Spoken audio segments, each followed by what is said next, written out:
This is Strange But True, 10 of the World's Greatest Mysteries Explained. And we are on Amazing Powers of the Mind. The year is 1973, and the young man is Yuri Geller. I think that's how you spell it, Geller or Geller, one of the two. He's appearing on a live television talk show that was very popular in Britain at the time.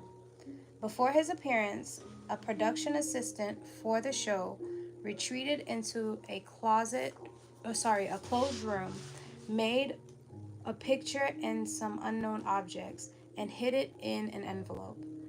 Geller says he can use the power of his mind to see it.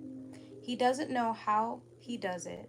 Maybe he reads the thoughts of the production, production assistant, a power called telepathy. Or maybe his mind probes inside the envelope to see the drawing hidden within, an ability called clairvoyance. Okay, I'm getting something, Geller says, resting one hand on a sealed envelope sitting on the table in front of him. He begins to draw a large triangle over a long, thin, horizontal shape. It could be a boat or a ship, he says. The talk show host opens the envelope. Out comes a drawing of a sailboat, almost identical to the one Geller just made. The audience cheers. Geller has more amazing abilities. Later on the same show, he picks up a fork and begins to rub it between his fingers. I'm holding it very gently, he says, and the camera zooms in on his fingers. After a few minutes, he says, "It's cracking. Look, it's becoming like plastic. It's breaking." The end of the fork falls to the floor with a clatter. In similar performances around the world, he bends and breaks spoons, keys, rings, and other metal objects. He stops and stares, watching his influence and the behavior of other machines. He claims that, so he can bend lots of things, not just the forks and the knives and stuff. Machine? Yeah, so I don't know what machines because they don't say what other machines, but he can influence the behaviors of other machines. So he can make them dance? I don't know what he can do. We probably should do some research on it. Hi people, hello. It's bedtime story time for the big boys. I hope he can make them dance. You hope he can make them dance? You probably can just. That's ridiculous. Like, make Okay. No talking. Let's finish this page. Okay. That's ridiculous. Who said that? Hi, people. It's bedtime story time. Okay. He claims that he does this with the power of his mind, an ability called telekinesis. In multiple radio and television appearances, Uri Geller tells his audience to try these same feats at home. Surprisingly, many people report that metal objects in their home bend mysteriously, or that broken watches or other machines suddenly start working again. One woman in San Francisco had a watch that once belonged to her grandfather. It hadn't worked for many years, and she always kept it in her dresser drawer. But after watching Geller on TV, she found the watch on her bed. In a letter, she reported it was running. It had been transported some way from the drawer to her bed while I was in the living room. Could psychic powers be real? In a book about his life, Uri Geller wrote, "I feel that these powers come from far outside of me, and I am like a tube that channels them. I know that something unusual is going on here, and I'd like other people, as many as possible, to know about it, to explore it together." Y'all got any questions? I seen telekinesis in a game and I never knew what it was. You think telekinesis is real? I never knew what it was. Let's see. Never What knew. Maybe. You think so? You think some people can move things with their minds? Yeah, only some people, like really special people. I thought of the other word. Oh, like that's not telekinesis. That's like I don't know what that's called. What is that called? I think they had said the word here. Like I don't know, mind reading, talking in somebody's mind. I don't know what that's called. Hello. Emily, don't say anything mean. No, never mind. Y'all, we doing story time for the kids. Ask the viewers what it's called. What is it called when somebody can speak to you in their mind? I don't know what that's called. I just asked them. See if anybody answers. Okay, so now this is Scientists Investigate. Geller and his audience aren't the only ones exploring the possibility of psychic phenomena. Over the decades, some scientists have tried to determine if telepathy, that's what it is, Jalen. It's called telepathy. Yeah. Telepathy, clairvoyance, telekinesis, and other powers are real. And if they are real, then how do they work? What unknown forces or energies might be involved? In 1970, during the Cold War between the US and the Soviet Union, American spies obtained a video of secret Soviet research. In the film, a woman named Nina seemingly stopped a beating frog's heart using the powers of her mind. She also seemed to be able to lift small objects with mental powers. The video alarmed the US Defense Department. Could psychics stop people's hearts from afar? What else could they do?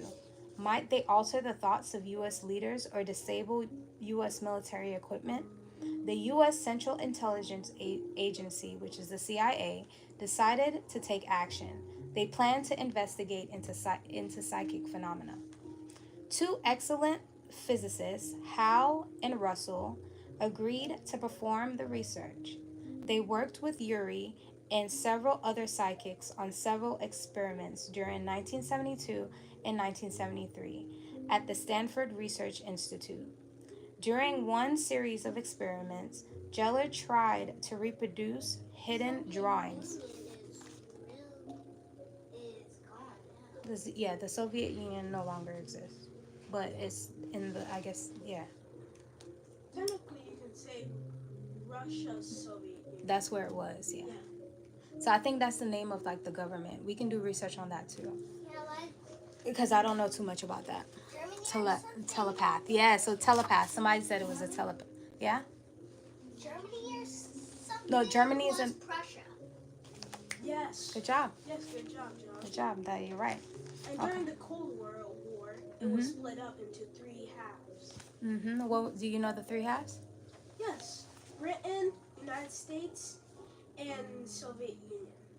Oh, that's what all the different, the major countries were.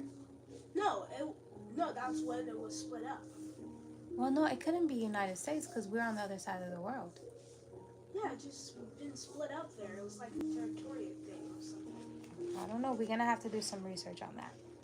Okay, I want the one that breaks over. let me finish read. Okay, we're almost done. Where was I? Oh man. Okay. For most of these trials, Geller sat locked inside of a room surrounded by double walls of steel. This was meant to prevent him from seeing or hearing anything going on outside of the room. Once he was locked in, researchers outside selected an object and made a drawing. When the researchers drew the solar system, Geller also produced a picture of planets. Remarkably, when the researchers drew a bunch of grapes, Geller produced a picture with the exact same number of grapes on it. In a presentation of fellow scientists following these studies, Tarj said, "We have observed certain phenomena with the subjects for which we have no scientific explanation." A year later, the study appeared in Nature, one of the world's most prestigious scientist journals. Geller told the Adornan fans that his ability had been scientifically proven to be real. Okay, so now we're on magic tricks. In fact, the scientific evidence was shaky. Nature had published a detailed commentary alongside the study. This cautioned that experiments were not well designed or carefully conducted. It was impossible to rule out trickery as an explanation. Nature hoped that publishing would help quiet down rumors that the SRI had made a breakthrough. Only Geller knows what really happened in the SRI, and during his many public appearances, he continued to maintain that he has real powers. However, magicians say otherwise. Many of them have duplicated Geller's feats. Spoon bending, for example, is a simple trick that anyone can learn easily. You can find videos on YouTube showing you how to do it without any supernatural powers. One time I During did that. Hmm?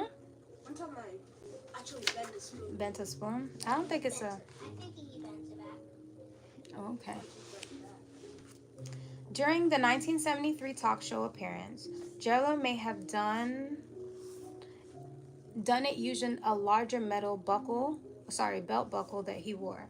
While the audience was distracted, he could have easily snuck a fork into his lap and bent it or broken it, with one hand using the buckle for leverage. When he strokes the fork, his fingers never leave one spot at the utensil's neck. Most likely, the fork is already broken there, but the audience believe it is whole. Geller likely uses tricks for his hidden drawing demonstrations too. On the 1973 talk show, a production assistant made the drawing earlier in the day. Geller and his helpers had plenty of time to sneakily figure out what it was. In the SRI experiments, though, the scientists made the picture only after Geller was locked up inside of a room. However, the room contained an audio link to allow scientists to hear Geller.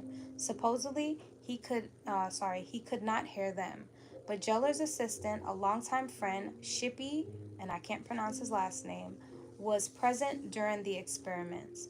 James Randi, a famous magician, Maybe I can pronounce it. okay, well, we'll do it later. Let me finish reading. Suspects that the person that I cannot pronounce the name, it's like Shretrang, found some. Let me. That's okay, later. Trick. No, JJ. Found some way to give Jeller clues. Perhaps the pair hacked into the audio line, or maybe Jeller made up excuses to temporarily leave the shielded room and look for subtle gestures or mouth words from Shatrang. Randy also discovered that the double wall steel room had a small hole to allow electrical cables in, so Trang may have slipped a copy of the great drawing through the hole.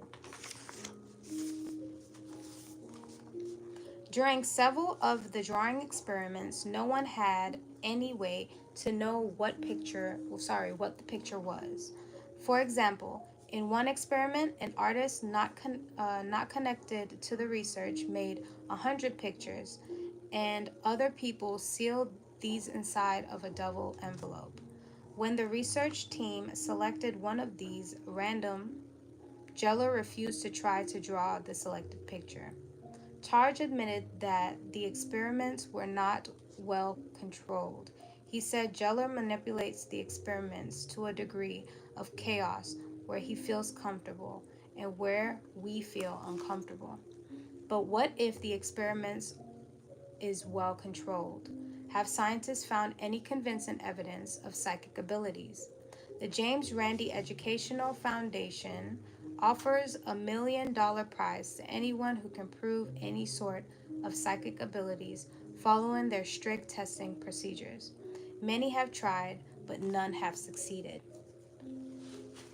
Okay, so now next chapter is called The Lure of Belief. Sometimes in sometimes Yuri Geller wound up in a situation where he couldn't resort to tricks. In 1973, he appeared on Tonight Show with Johnny Carson. This was one of the most popular shows in America at the time. Beforehand, James Randi told Carson to provide his own props for the show and not to let Geller on his team near them in advance. During the show, Jeller did not get to anything near them. So I wish my mother did this. Congratulations from Brazil. Oh, thank you. We do this every night. Story time. The baby story time already passed, and then this is my big boy story time. Right, big boys? Yes. Yeah, y'all like this one.